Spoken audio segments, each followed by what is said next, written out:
Друзья, всем привет! Вы на канале Сладкий Мастер. Готовили очень вкусный и нежный сметанный торт с вишней «Монастырская изба». Торт отлично подойдет как для торжественного мероприятия, так и для домашнего чаепития. Вкус нежных полуслоеных трубочек с вишневой начинкой очень гармонично сочетается со сметаной и шоколадной глазурью. Торт имеет оригинальное название благодаря схожестью по форме с избой, внутри напоминающей бревна.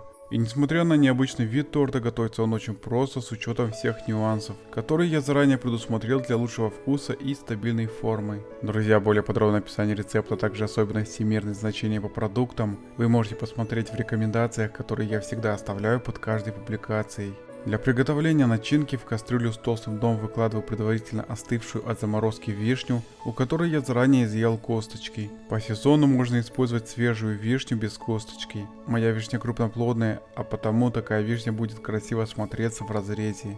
Всыпаю весь сахар, осторожно перемешиваю, чтобы не помять вишню. По мере нагревания вымешиваю вишню в сахаре, чтобы сахар полностью растворился. Как только вишневый сироп закипел, снимаю кастрюлю с огня. Отбрасываю вишню на большое сито, чтобы лишний сок стек. Распределяю вишню и оставляю до полного остывания. В чашку с мукой добавляю холодное сливочное масло кубиками, всыпаю соль. Вымешиваю планетарным миксером К-образной насадкой до состояния мелкой крошки. А при отсутствии планетарного миксера вымесить муку с маслом можно ручным миксером с насадками крючки по тесту. При отсутствии миксера вымесить смесь можно просто руками, как на рецепт торта Наполеон. Вот такая масляно-мучная крошка получилась. Добавляю сахарную пудру и сметану. Вымешиваю на низких оборотах миксера, чтобы получилось полуслоеное тесто, которое собралось на насадке. Вот такое полуслоеное тесто на сметане получилось. На рабочей поверхности, присыпанной мукой, раскатываю тесто в колбаску, размером на ваше усмотрение. При помощи плоского шпателя разделяю тесто на 15 фрагментов. При отсутствии шпателя воспользуйтесь простым ножом. Общий вес теста составил 850 грамм, а значит каждая заготовка должна весить примерно 55-58 грамм. Разница в граммах не принципиально важна. В отдельную емкость, присыпанную мукой, складываю колобки, которые я формирую из заготовок. Накрываю емкость тестом и убираю в холодильник. Достаю первый колобок и сначала руками дополнительно промешиваю, одновременно формируя прямоугольную форму. Скалкой раскатываю тесто в ленту, при этом подсыпаю муку для удобной раскатки. Заготовки под трубочки имеют длину 34 см и ширину 12 см. Погрешность в размере может составлять 2 см. На заготовку с теста в один ряд выкладываю первую партию остывшей вишни. Отступ края теста должен составлять не менее 1 см. Осторожно загибаю края теста, накрываю вишню, при этом заправляя ее вовнутрь заготовки. Таким образом, сворачивая прямоугольник из теста, формирую трубочку с вишневой начинкой. Формирую трубочку, оставляя свободное место, которое я дополнительно смачиваю водой, чтобы тесто хорошо скрепилось и не распалось при выпекании.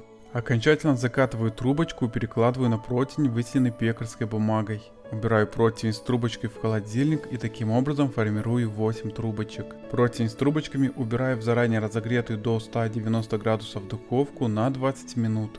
Готовность выпечки проверяйте по внешнему румяному виду. После того, как выпек первую партию трубочек, выпекаю оставшиеся 7 трубочек.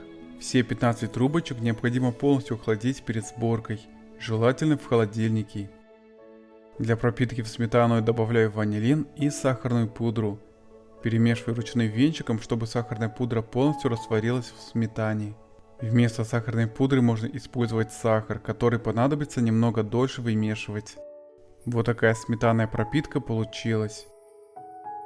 Перед сборкой торта у охлажденных трубочек подрезаю кончики ножом, чтобы выровнять трубочки.